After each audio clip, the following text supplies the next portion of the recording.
Assalamualaikum warahmatullahi wabarakatuh. Perkenalkan, nama saya Muhammad Adit Elfi Faiz, NIM 22024014093 dari kelas A3 Teknik Informatika. Nah, di sini saya akan membacakan bacaan ringkas tentang studi kasus keberhasilan bisnis e-commerce melalui web service. Nah, di era digital saat ini, kecepatan dan keakuratan informasi menjadi kunci utama dalam keberhasilan e-commerce. Banyak konsumen yang merasa kecewa saat berbelanja online karena setelah mereka memilih produk dan mengisi keranjang belanjanya, ternyata stok barangnya itu sudah tidak tersedia lagi. Selain itu, proses pembayarannya yang panjang dan lama dan rumit seringkali menjadi penghalang dalam pengalaman berbelanja.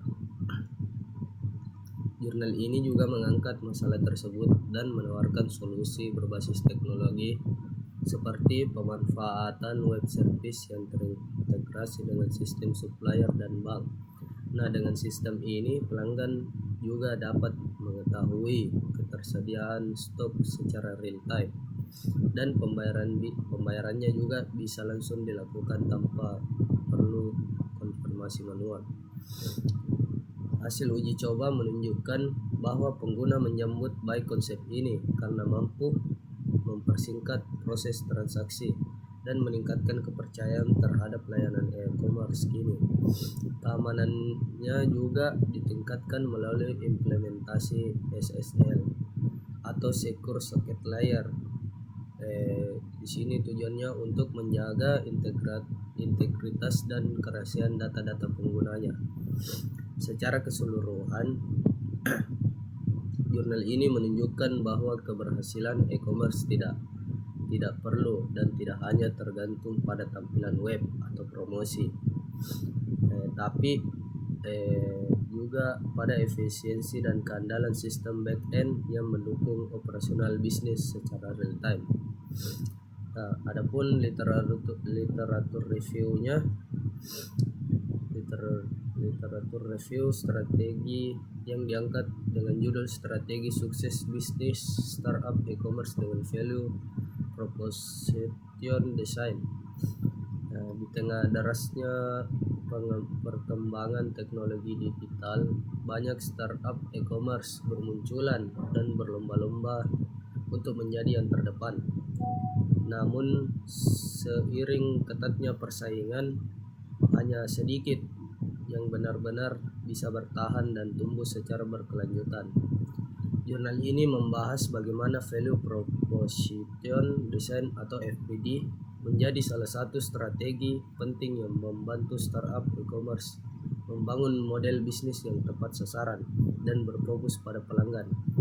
VPD sendiri adalah sebuah pendekatan atau kerangka kerja yang membantu perusahaan untuk memahami dengan lebih dalam siapa pelanggan mereka, apa kebutuhan serta masalah mereka, lalu menyusun solusi yang benar-benar relevan. Metode Value Proposition Canvas (VPD) mengajak pelaku bisnis untuk memetakan dua hal seperti profil pelanggan dan nilai yang ditawarkan oleh produk atau layanan. Dalam studi ini, penulis menggunakan pendekatan kualitatif dan studi kasus dari beberapa startup sukses di Indonesia. Hasilnya seperti FD terbukti efektif dalam meningkatkan kepuasan pelanggan dan mendorong inovasi yang berorientasi pada kebutuhan pasar. Misalnya seperti contohnya itu salah satu startup fashion yang diteliti berhasil meningkatkan penjualan sebesar 25% setelah menerapkan fitur rekomendasi produk berbasis preferensi pelanggan. Ada juga startup kuliner yang menambahkan fitur pesan menu spesial sehingga pelanggan itu kepuasannya naik drastis hingga 80%.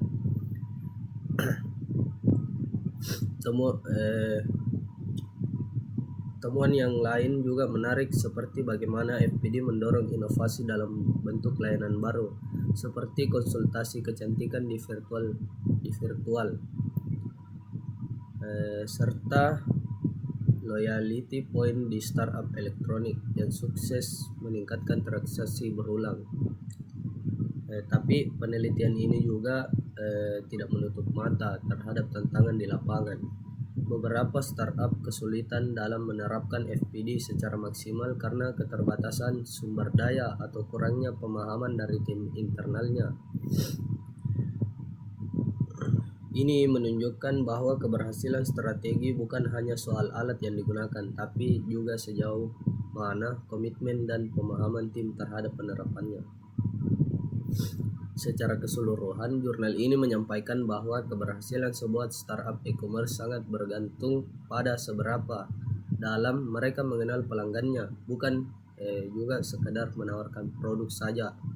Dengan menggunakan FPD, pelaku juga bisa mengusahakan atau menciptakan keunggulan yang kompetitif yang sulit ditiru oleh pengusaha-pengusaha yang lain, serta juga membangun relasi jangka panjang dengan pelanggan yang sering berinteraksi dengan mereka. Mungkin itu saja yang bisa saya sampaikan. Wabillahi taufiq wal hidayah. Wassalamualaikum warahmatullahi wabarakatuh.